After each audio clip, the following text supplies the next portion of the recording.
This is a Glendale Library Arts and Culture program, created for teens, edited and hosted by the Teen Library staff. Check out community service opportunities and teen events down in the description box. Hi everyone, it's Melissa. It's Desiree. And Mike.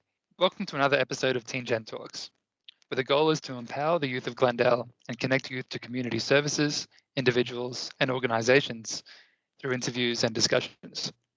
So grab a snack or a drink and join us as we welcome our special guest today, Kostas Garcia, a freelance photographer and filmmaker based in LA. TikTok and Instagram are the two platforms where he posts the most and has a combined following of over 200,000 followers. He loves being able to express his creativity and storytelling through shorter form of content on social media and aims to inspire others to do the same. Thank you, Kostas, for taking the time every day to talk with us. Of course. Thanks for having me, guys. I'm super excited to be a part of it. To start off the interview, you have been taking photos and making videos since you were in middle school. What drew you into these two creative outlets? Sure. Yeah. So I think to take it way back, my dad was super into photography, just as a hobby growing up. So I think naturally I was kind of drawn to it, whether I knew it or not. I think it was maybe just in my blood. And when I was in 7th grade, the first iPhone came out, and I got it because I won there was a magazine drive at my school, and if you sold 100 subscriptions, you got the iPhone. So I was like, I'm doing it. So I got the first iPhone because of that, and I don't know if you guys remember when the first iPhone came out, but it was the camera was way better than any other phone had ever been. So that was the first time that I had a good, decent camera of any kind, whether it was a phone or a professional camera. So, just messing around with that. And then in 8th grade, there was an elective that I took called Student TV. And the concept of the class was just, we had, video cameras, and we could just kind of make whatever we wanted, either alone or with other kids in the class, and then the videos would be shown. But so that was really cool, and I was really hyped on that because only a few, there was a lot of kids that wanted to take the class, but only a few got selected. So being a part of that was super fun, and that was my first ever introduction into making videos of any kind. And they were terrible. There was nothing I remember one of the first videos that I really enjoyed making was it was a fake karate skit with one of my buddies. We were messing around with visual effects and so yeah, but it started out for me, I would say between 7th and 8th grade, between getting the iPhone with a nice or decent camera at the time, and also taking that student TV class was kind of my introduction into it. And also on top of that, I was really into skateboarding when I was in middle school and kind of beginning half of high school. So filming skateboarding was also a big part of the culture. And so I was also really interested in filming skating. So that was kind of it's kind of a long answer, but that was kind of my introduction into photography and film. Talking about your videos, do you have a favorite video that you filmed in high school or middle school? Honestly, they were all pretty bad, but I'm trying to think of what would be my favorite thing that I made. Or maybe a video that you remember. Sure. Honestly, it was probably that karate video that I did. And the reason why I loved it so much was because kids would come up to us, younger kids, because I was in 8th grade. So my middle school was 6th through 8th grade. So younger kids would come up to me and my buddy Kenny, who's the one I filmed it with. He's like, yeah, I love that video. And that was it started kind of circulating around the school that we made this cool video, and everyone had seen. I was like, this is awesome. It was super fun to make, and people were coming up to us telling us that they liked the video. So that was cool. Yeah, that was probably my favorite, one of my first videos that I made. And then just for fun, just making videos from trips, either going snowboarding. I would go up to Mammoth and bring a GoPro, or skateboarding with my friends.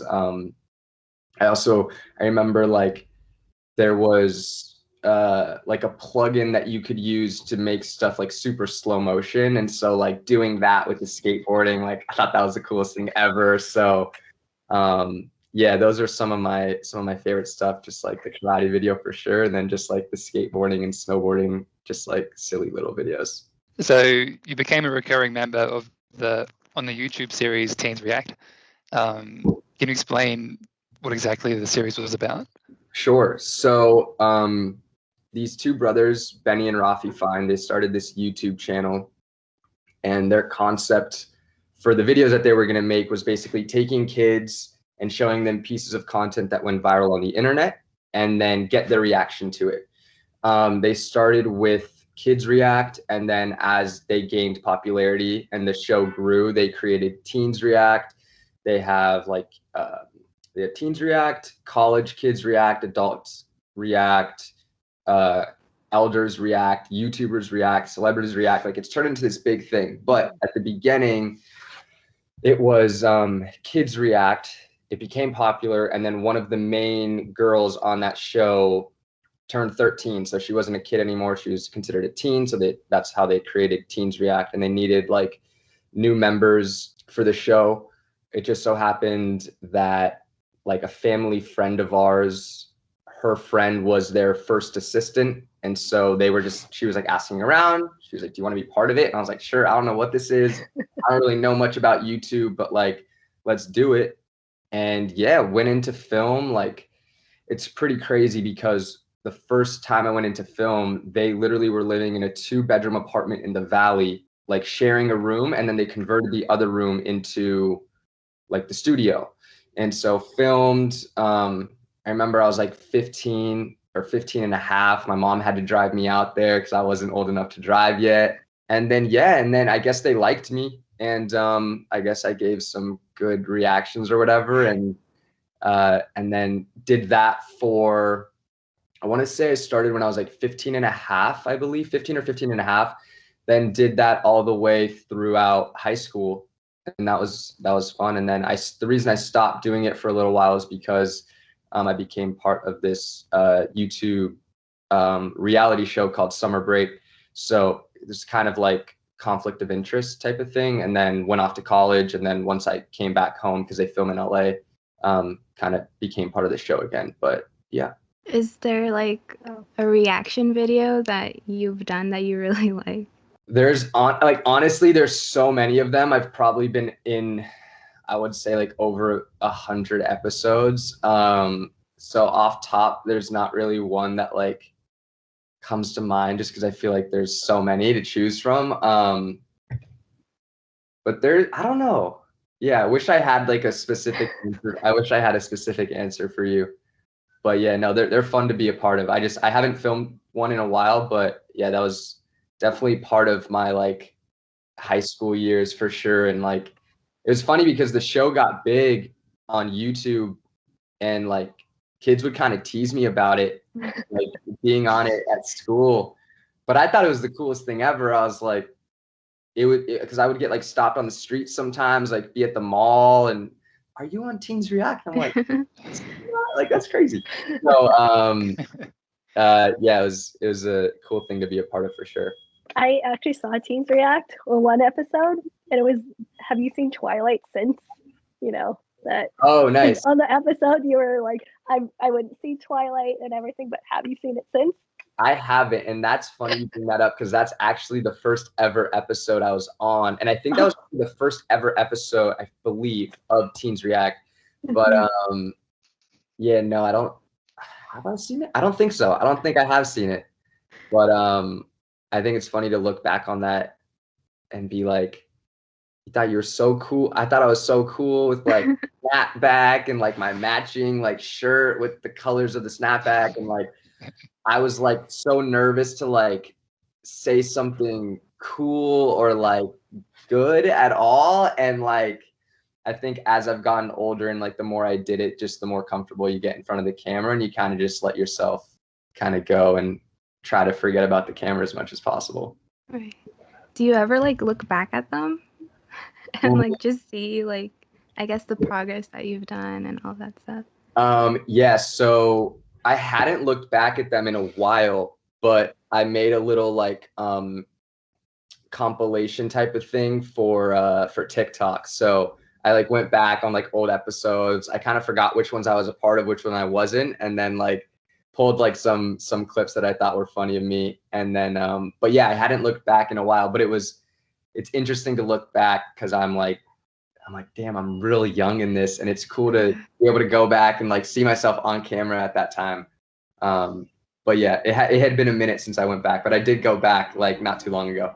What was something you learned through your journey on Teens React? Something I've learned through my journey of Teens React. Man, honestly, I would say like you never know what one opportunity is going to lead to. That for sure is, I would say, my big takeaway. And like, I remember like not really knowing what it was and being real open-minded to it. Like, sure, yeah, a show, like, let's do it. And since then, that was my introduction to really social media and just YouTube as a whole. You know, because I was on that show, I got to gain a little bit of a following on social media. And when I say a little bit, I mean like, I remember being hyped because I hit like 10,000 followers on Twitter, and I was like, I don't know why these people are following me, but this is cool. I kind of leveraged being on that show and having a little bit of a following to then getting the reality show that I was on called Summer Break.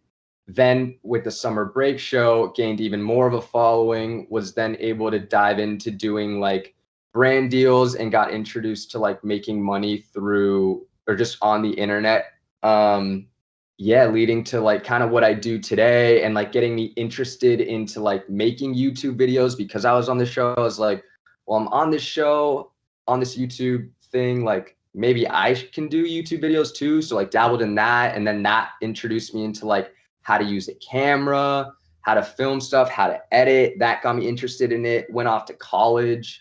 Was not enjoying doing my math classes because I wanted to be a business major.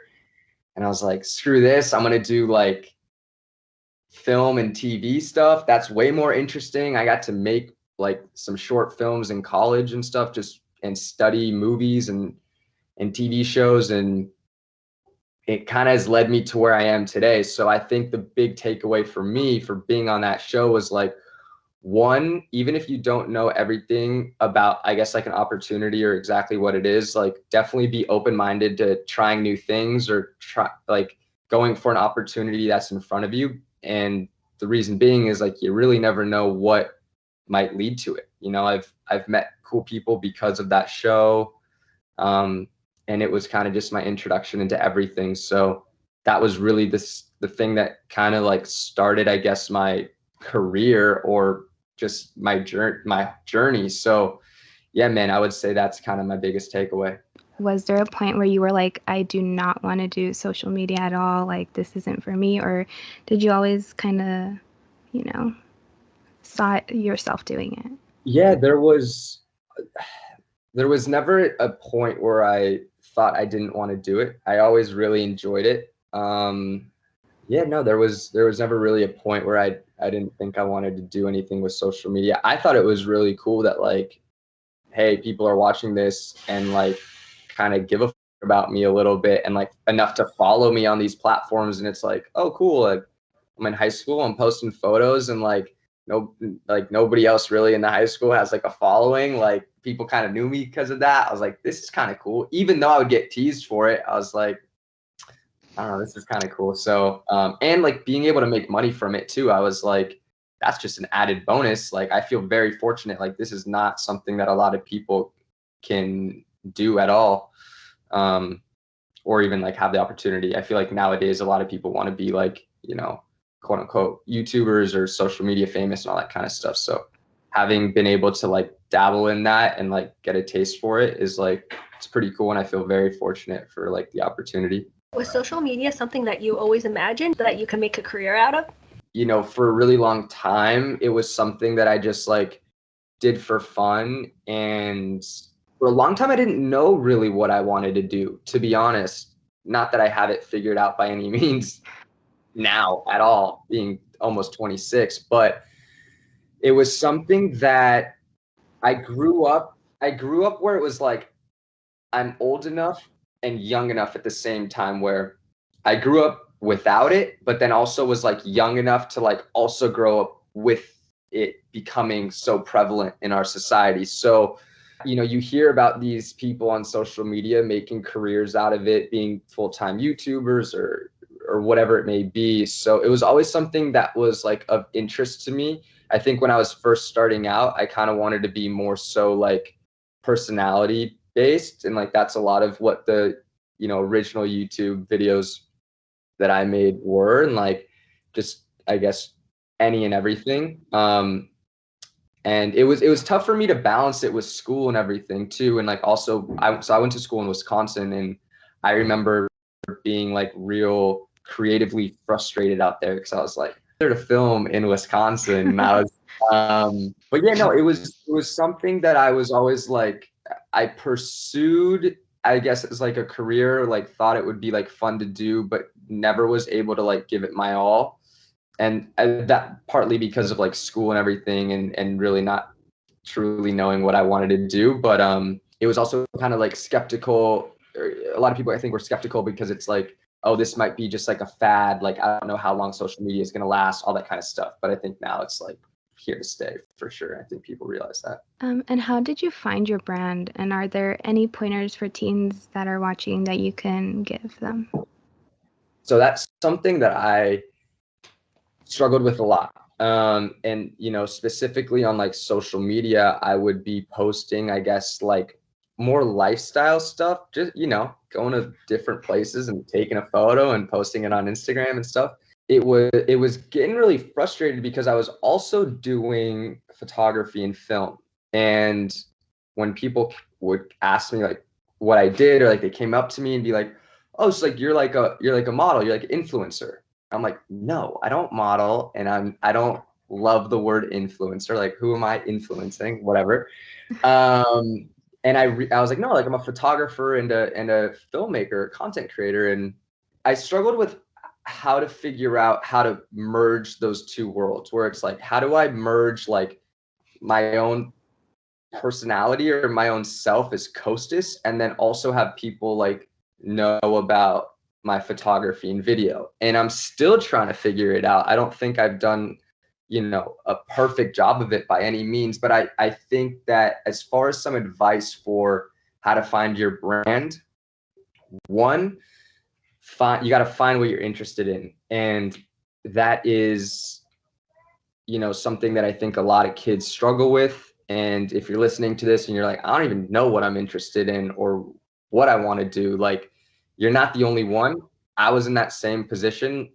My best advice to you would be try as much stuff as you like can and you want. If you're interested at all in something, like try, especially when you're young. Like, I mean, I say young, like I'm still young, but like when you're going through high school or college or, early 20s, whatever it may be, like you have a lot of time to try different things. When I graduated college, I tried pursuing a DJ career and producing music with my best friend because I thought I was going to be the next Chainsmokers. And like it didn't work out, obviously, but I pursued that DJ career and stuff. I was, DJing in Los Angeles, different nightclubs and bars and stuff like that, and producing music, putting out music with my friend.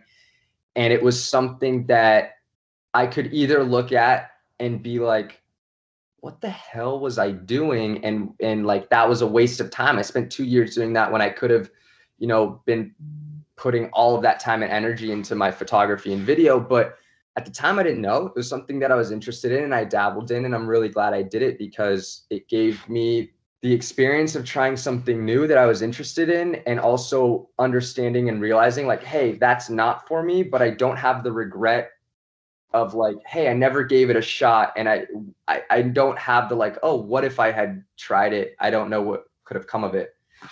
So I guess to go back to your original question is like, just try as much stuff as you can, and to find like, once you find what you're interested in, like go for that. There's so many, it's like with social media and everything nowadays, like you can make a career out of damn near anything that you're interested in. I bet you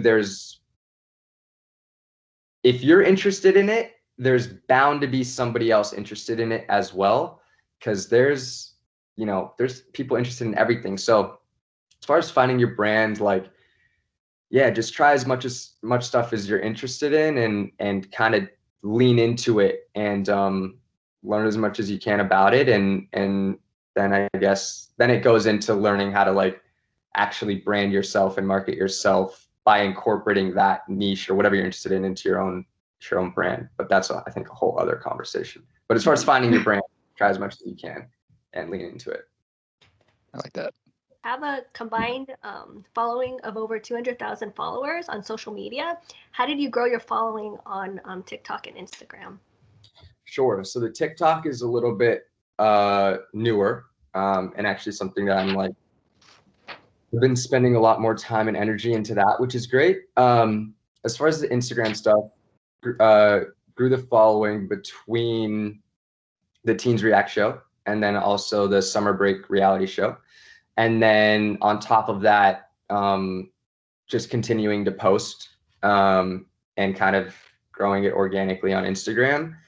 As far as like organic reach on Instagram, it's pretty much gone now. So it's like a little bit harder to, grow an Instagram following nowadays. I feel like it needs to come from somewhere else. And that was something I was kind of struggling with. I felt like, specifically Instagram, I was like, it's good, but it's like kind of stagnant. It's not growing as much as it used to. You keep hearing about TikTok, right? And I was like, I'm not going on TikTok. I don't dance. Like, what are you talking about? The more I, I can hit a renegade here and there, but no, I'm just kidding. I think similar to any other platform, right? It's not the platform, it's the creator, right? So on any platform, whether it's YouTube, Instagram, TikTok, Twitter, whatever it may be, like, I think there's a place for everyone on there, So the more I spent time on the app, the more I realized, like, oh, hey, there's a full-on photography and video community on here. So I kind of dived into that. And the cool thing about TikTok is, man, you can post a video with 0 followers and it can go viral. It's so much more common to get a video with like, tens of thousands, hundreds of thousands, millions of views, and you get a bunch of followers. And then also, so as far as the TikTok thing, I was like, oh, I should brand myself and be consistent throughout this social media platform. So I'll do photography and video content on there, and I've had some success with it, which is great. And then also, kind of repurposing some of those other content or like the shows and stuff that I've been on. And it's funny because I'll post like I've done a few things where I've posted like some stuff that I've done for React or some old summer break stuff, and people who are like not following you on other social medias will stumble across those videos and be like, holy crap, like I remember this show, or like I knew you looked familiar. And I was like, that's cool. Like that's really cool to me to have people, I guess, like discover you on an app that they've seen you somewhere, but maybe like forgot about you, or like or just like didn't know really where you like looked familiar from. So that's been cool too. And then it's also nice on TikTok because it can convert as well to other social media platforms. I mean, especially with like, you see these big time people on TikTok, and then you check their, engagement on Instagram specifically, and you're like, you got like 5 million followers and you're getting like a couple million likes a photo. Like that is crazy. So TikTok's been really, really cool. As far as, one, it's a super addicting and fun app, I think, but 2, it's just like, it's new and it's interesting, and so it's fun to dabble in that. I'm still learning a lot about the app. I feel like I have pretty good grasp on it now, but can always improve. And then there's this new app, I'm sure you guys have heard of it, called Clubhouse. Like that's another thing that I'm trying to figure out and see how I can, maybe, I guess, brand myself on there and utilize that app. It can get kind of intense though, with so many different apps that you have to, so many different social media platforms that you got to keep up with. So that can cause some anxiety, but yeah, I don't know if that answered your question, but. Is there a platform that you prefer out of all the ones that you use? Oh, okay. So I always say that Twitter is my absolute favorite because it is so fun to read funny tweets, and it's also like great because you get your news so quickly on Twitter. And I think it's just hilarious. Like, I think it's the best social media platform. But, you know, I don't tweet all that much, and like I don't really use it. I don't really like put out all that much content on Twitter. I more so just consume it. So Twitter's really fun, but you know, I think TikTok is becoming like the new thing. It's here to stay. It's like obviously proven that. I still think though that like Instagram is kind of like the mecca, the main thing. Kids my age and younger are not on Facebook. I still have a Facebook. I hardly even check it. That's, I think, more so for like the older generation or for older generations. But I mean, there's still kids on it for sure. But I think, I think TikTok's kind of where most attention is right now.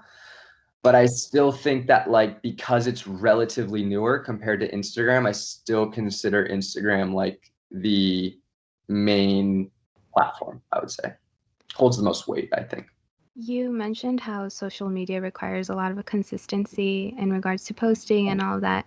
And you're also a freelancer, so I'm sure you're pretty busy. So what is your typical day like? Yeah, so it honestly varies from day to day. So like yesterday I had a shoot for a real estate client out in the Valley. So I help a couple real estate agents, but this one in particular, we were filming for his YouTube channel that I help him out with.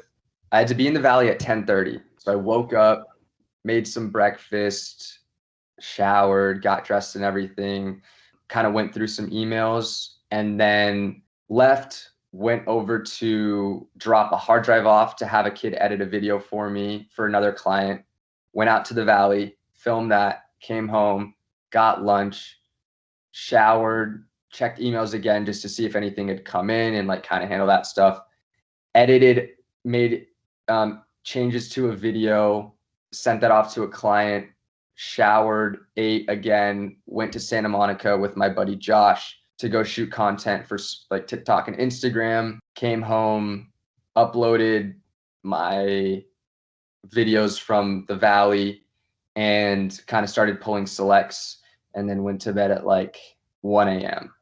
So that was like a super long full day of like balancing client work and my own personal social media stuff.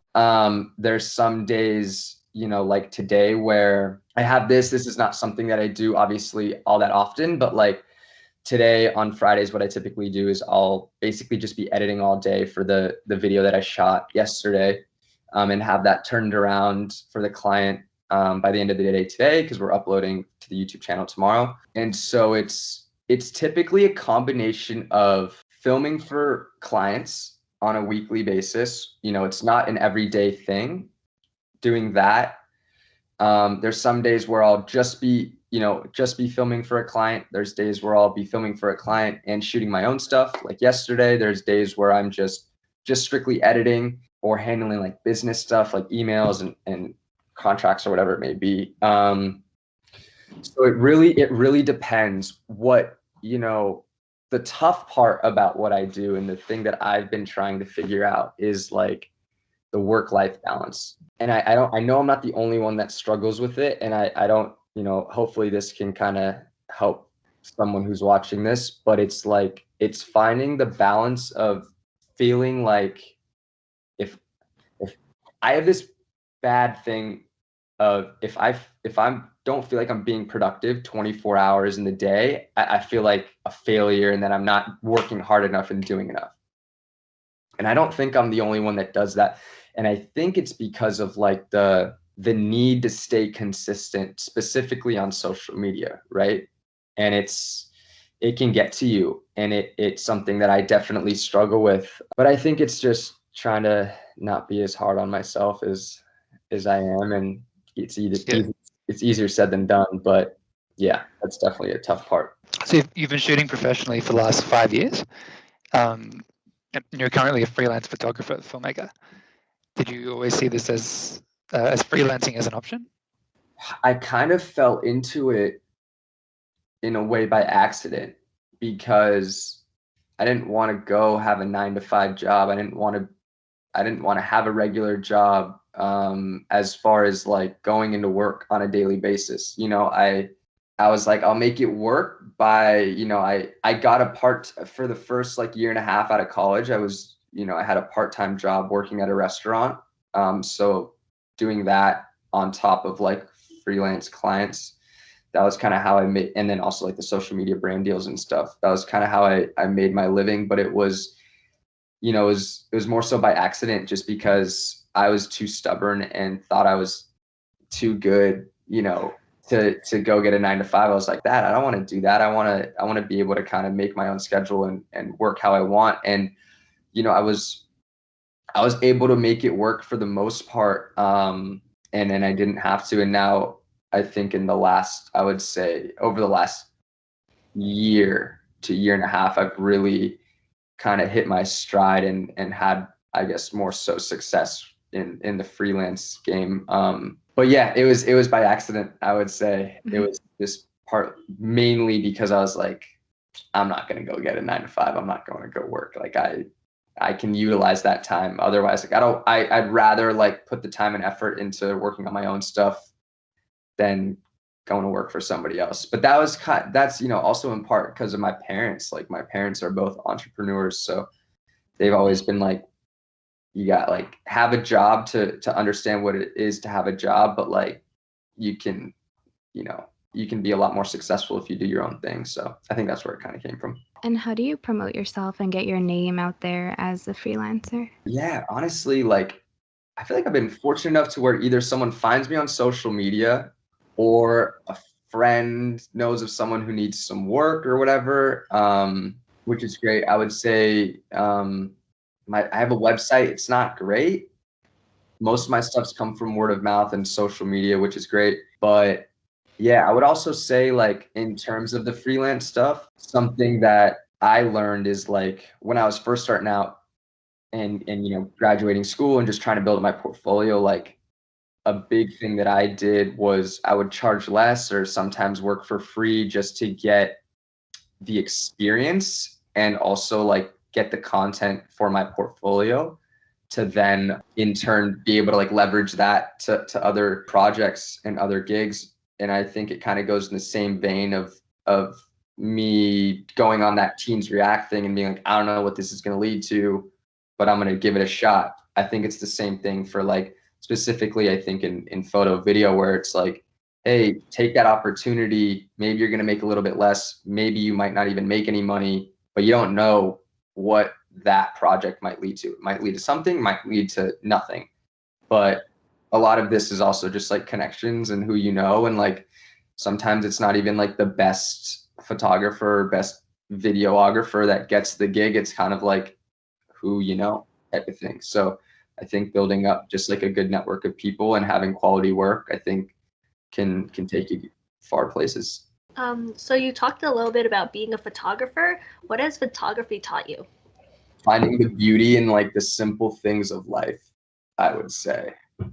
I think I look at the world just through the lens of my camera, even if I'm not shooting. Like I'll be walking down the street, or we were walking. I was just walking around Santa Monica yesterday, just like shooting with my buddy Josh, and it's just like I think the way I see the world now is like kind of just like, oh, that's a cool photo. That's a cool photo. Like, so yeah, I think just I would say that's what it's taught me. I think that's kind of my biggest takeaway is like, and there is beauty in everything, just in everyday life, big or small. Just like, I don't know, I just kind of appreciating that too. Just like finding the beauty in the small things in life that maybe other people overlook. Like that. Do you have a favorite project that you've worked on during your freelance journey? My best friend who I used to do music with, he got his first ever like official remix for this song by this artist named Rabel, and then Kesha had like background vocals on it, and so he got to remix it as an official remix, and he got greenlit to do a music video with it. So me and my buddy Chase, who I met in production class at Wisconsin when I was in school, he moved out to LA a year after he graduated. 2 years. So he's in school. He was a year younger than me, but we're the same age. So he graduated a year after I did, and then shortly thereafter he moved out to LA, and we were always like, dude, we got to make videos together. And that was like the first project that I was able to do like a full length video with him. It was my first time doing a music video. It was my first time using a professional cinema camera. It was a Red camera. And I got to shoot a music video for my best friend. And that was really cool because Chase, my buddy from Wisconsin, also really gets along with Josh, and like they've formed a great friendship. So everything kind of came full circle for me, I think, like stopping doing the music, but still being a part of it in one way by creating a visual piece for that song, being able to work with one of my best friends, if not my best friend from college, bringing it together with my best friend from home and creating a really cool music video for the first time. Like, I would say that to date is probably my favorite piece of video that I've made.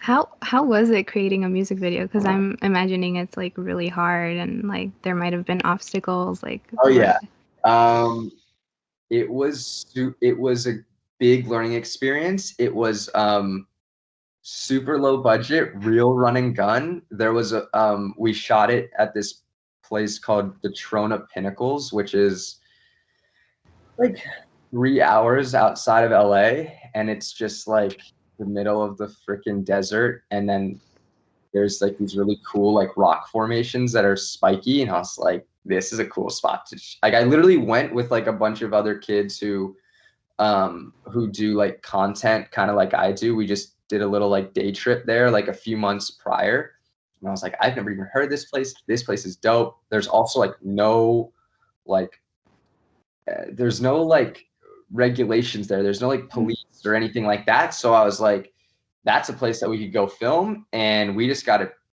like be lucky with like not having a lot of people there, because no one's really going to stop us from shooting. So went out there. For one, it was super hot, like 110, 115 degrees, and we're just like out in the middle of the desert shooting. That was one. Two, like we had storyboarded it, kind of like we knew kind of what we wanted to do, but not 100%. So like, you know, the first day we got out there, I thought we were gonna wrap at like, you know, 8 o'clock. We're out there at 1 a.m. still shooting. Then we got to be up at like the crack of dawn to shoot sunrise. That was something, like using a camera I'd never used before, this professional cinema camera. Yeah, it just being hot, and like knowing that we weren't going to be coming back and we better get fucking shot. But that's also part of why I love film, is like, you get one shot, you better get it. So like pressure's on. That was cool. But yeah, definitely a lot of obstacles. Oh, and then the biggest problem of all is the ending scene. We set up like 2 CDJs, which is what DJs use to DJ, and we rented a monitor or a generator from Home Depot to power up thing with the speaker so we could hear the song. He could sing along kind of and really get into it. And the sun's going down, and the generator we cannot get to start, and we're like freaking out, and we're trying for like 10 to 15 minutes, and we're doing it exactly how the guy showed us to turn it on, because you got to pull the thing, like pull the I don't even know what it's called, the string to get the gas started. It's not electric, it's not just like a flip you switch. So we were trying to get it, and we eventually got it. And we were like, nobody touch it. Let's get the shots in post. So yeah, a lot of obstacles to overcome. but that's kind of, it's what made it memorable and what made it fun, but huge learning experience, and like definitely my favorite project I've done to date. So that was a whole day? We left early Friday morning, got there, shot all of Friday, all of Saturday. We were planning on shooting Sunday, but we had enough time before it was like golden hour to make it look like the middle of the day. So we were able to get enough coverage, and the lighting worked out to where we only had to shoot Friday and Saturday, but it was full days. It was hot, it was gnarly, but we were able to leave Sunday morning, and thank God, because none of us wanted to go back out there and shoot on Sunday. But we rented an Airbnb that was like 30 or 45 minutes away. But man, there's nothing out there in Shona, let me tell you. Not a lot of people and not much to do. How do you find that balance between creating content and your personal life, or, so you don't feel burnt out? It's tough. I would say something that I'm trying to be better at is going to bed at a good time. That's for sure. In an ideal world, I'd be going to bed at 11 and waking up at 7, getting those 8 hours, and being able to have like some sort of morning routine from 7 to 8 or 8:30 and starting work at 9. So what I've found is that if I go to bed at a good time and I'm able to wake up early-ish, 7:30, and I'm able to put in a solid 8 hours of work a day, once that sun goes down, I lose all motivation to work. Some people thrive at night. I'm like, see you later. I'm trying to go on the couch and eat dinner and watch the game. Totally, I'm the same. Yeah. So, I think it's having a schedule, trying to stick to it as much as possible to set myself up for success. I have a list of things to do that's infinite, and it's never going to be completed. Mm-hmm. It's choosing those things that are the most important and putting those towards the top and being like, I got 15 things that I got to do today. I might not get them all done. If I can get the top 3 done, we're going to call it a win. And sometimes you just got to know when to say, hey, I could keep working for another 4 or 5 hours, but mentally it's going to screw me up. I'm going to be tired the next day or whatever it may be. So, it's knowing when to take a step back. You got to grind hard, go when you do have to work. But then, knowing when to take a step back and being like, I don't got it today, or I'm done. Like, and then just enjoying what you want to do. I tend to, and I try to work a lot harder during the week. That way I can kind of have my weekends, open and free. But yeah, it's tough. It's something that I'm not great at, and I'm trying to get better at every day. But it's also like, you can't beat yourself up over it. Some days you're going to have an amazing day and be super productive. And there's days that I've woken up and being like, I don't got it today. But yeah, I think a break also is it's critical. I think it's super easy to get burnt out if you go. And then when I feel burnt out, I'm the least creative, and then my work suffers. Even just like, and I've been trying to do this, is like, I'll be sitting at a computer for 3-4 hours, and I'll either forget to eat, or like, yo, you haven't been outside today. Like, go for a walk, like do something. So it's just being okay with that mentally, and trying to find that balance for whatever works for you. And in the next few years, how far do you see your freelance work going? I think my goal with everything I would love to start a creative agency of some sort, specifically with my buddy Chase, who I filmed the music video with. We've always talked about it. Another thing that I learned with doing that music video specifically, it was like, that was kind of my first time really working with a team, even just one other person. And I realized that, like, when you do get into the bigger budget stuff, the bigger projects, it takes a village, you can't do everything yourself. I'm working right now on starting to kind of like have some people under me that I can, you know, trust with delegating other stuff where I like outsource the work. That way I can focus on other stuff as well, trying to work like smarter and not harder. But yeah, in the next few years, I would love to, you know, work on bigger budget projects, work with hopefully some cool brands, but do it kind of whenever I want to. Like I would love to, I'm still at the place where I still need to do that freelance stuff in order to pay the bills and make a living and stuff. I would love to get to the point where I can,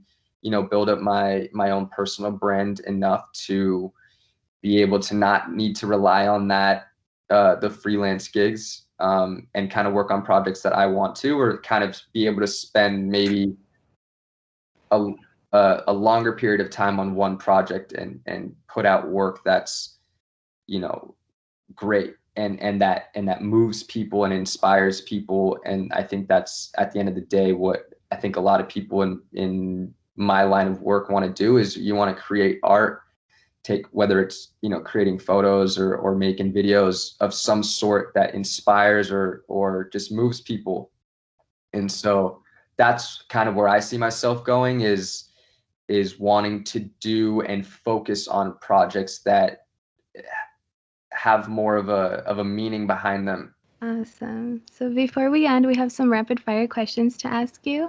All right. The first question is, what is your favorite color? Blue. Yeah, it's a good one. What was the first camera you ever got and the last camera you got? The first ever like professional, I guess, like DSLR camera that I got was a Canon T5i. And then the most recent camera I got was a Sony A7S III, which recently came out. I think I have, that's not it. It's in my camera bag. But that was the most recent one, and that's really cool. If anyone's into photography or video, it shoots at 4K 120. So it's like 4K slow-mo, and that's been a game changer, super fun to mess around with. There's a camera company called Leica, do video, but it's mainly just photo camera. But those cameras cost anywhere, like just the bodies cost like $5,000-$6,000. So that is something that I want to get. I told myself I would work hard enough to be able to afford it for my birthday this year. So we'll see if that comes. That's hopefully my next kind of like major purchase within my next actual camera that I buy. But we'll see. Who knows? What is some advice that you wish you would have known when you were younger? Invest in Bitcoin. I'm just kidding. I think just like go for it and like don't be afraid to be kind of like reckless and take risks and stuff like that, because you're not young forever, you know. And I still feel super, super young, but damn, I'm turning 26 this year and I'm on the second half of my 20s, and then I'm going to be 30 and then 40. I'm so old. No, but yeah, I would say just like enjoy your youth and like be crazy and like don't worry about the future, because that will come soon enough. Just try to live in the present as much as you can, and like if you feel like doing something because you love it, do it. Don't be afraid of like what others are going to think of you, you know. Obviously easier said than done, but you know, just stick to what makes you happy for sure. Describe yourself as a teenager in 3 words. Oh God. Shy, I would say driven and motivated, and then I would say a little naive, honestly. I would say I was kind of naive as a teenager and growing up. But I was super fun, just kind of shy. Once you got to know me, great time. And also I would say I like to like kind of be silly and crack jokes.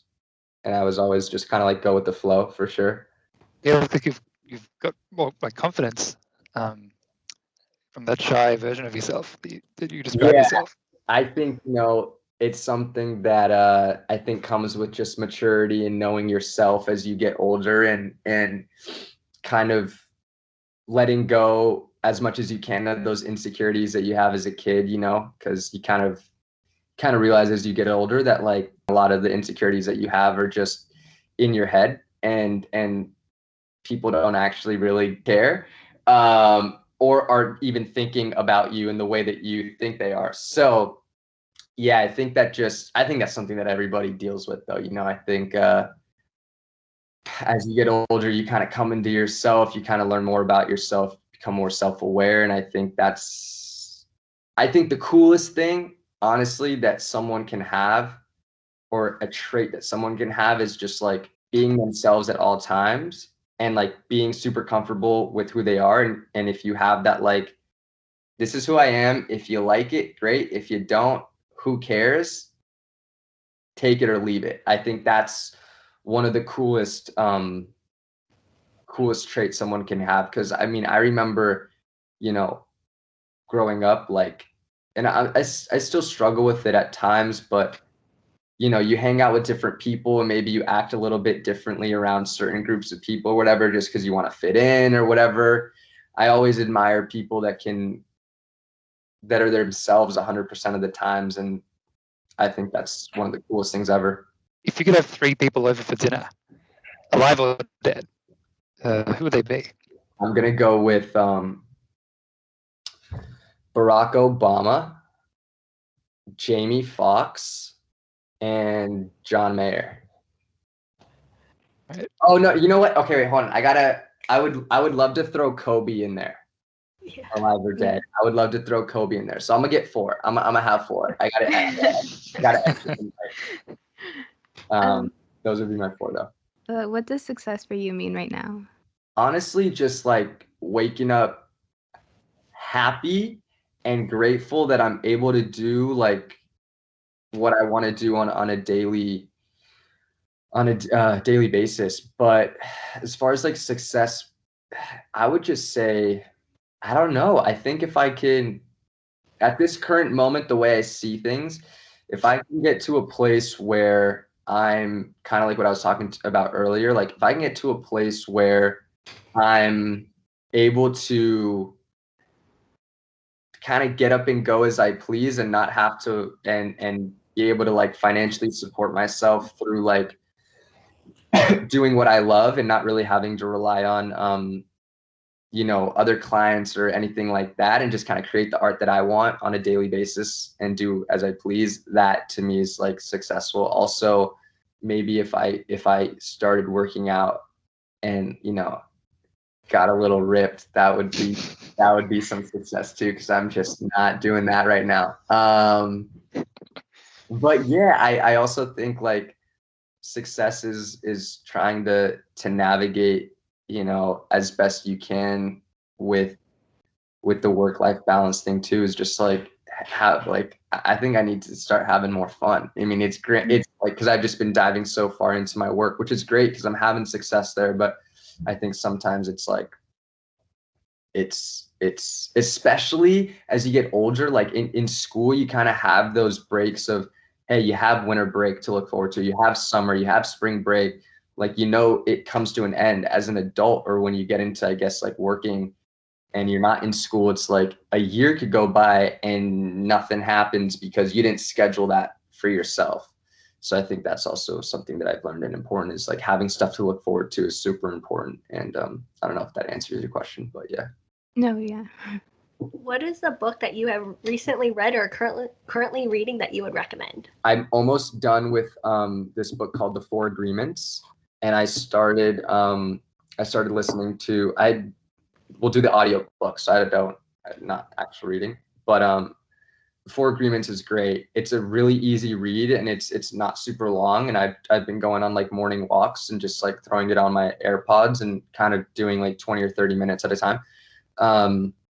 It's great. It's just like 4 agreements that you should live by and kind of take with you on a daily basis. I'm trying to think if I can remember them. I know it's be impeccable with your word. Don't take things personally. This is embarrassing. I'm forgetting the and there's 2 other ones. You're gonna have to read the book to find out. But it's great. It's been really cool. I'm trying to think what other books do I have. The Alchemist is great. The Alchemist is great. I read that, I want to say, about a year or two ago. That's really good. I'd say those two. All right. Well, thank you so much, Kostas. Of We learned a lot course. about you. Yeah, thank you guys so much for having me. This was awesome. Yeah, and last thing, can you let everyone at home know any upcoming projects that you're working on and where they can connect with you? Yeah, I would just say find me on Instagram and TikTok. Those are like the two things that I use the most. My Instagram is Kostas G95, and then my TikTok is Kostas Garcia, and Kostas is spelled Kostas. And then my last name is Garcia, Garcia. Those are where you can kind of find me at, connect me. If you watch this and want to send me a DM on Instagram, I would love it. DMs are open. Any questions you guys have, feel free to ask away. And yeah. Yay. Thank you so much for doing this. We really appreciate it. Thank you so much. Yes. My pleasure. I'll talk to you guys later. Bye. Hi, everyone. It's Desiree again. Yeah, Melissa. Did you enjoy this episode? I'm sure you did. Then please make sure to give this video a like, subscribe, and turn on post notifications for this channel. Check out the teen content video playlist here and our latest Teen Gen episode here. Thanks. Bye. Bye.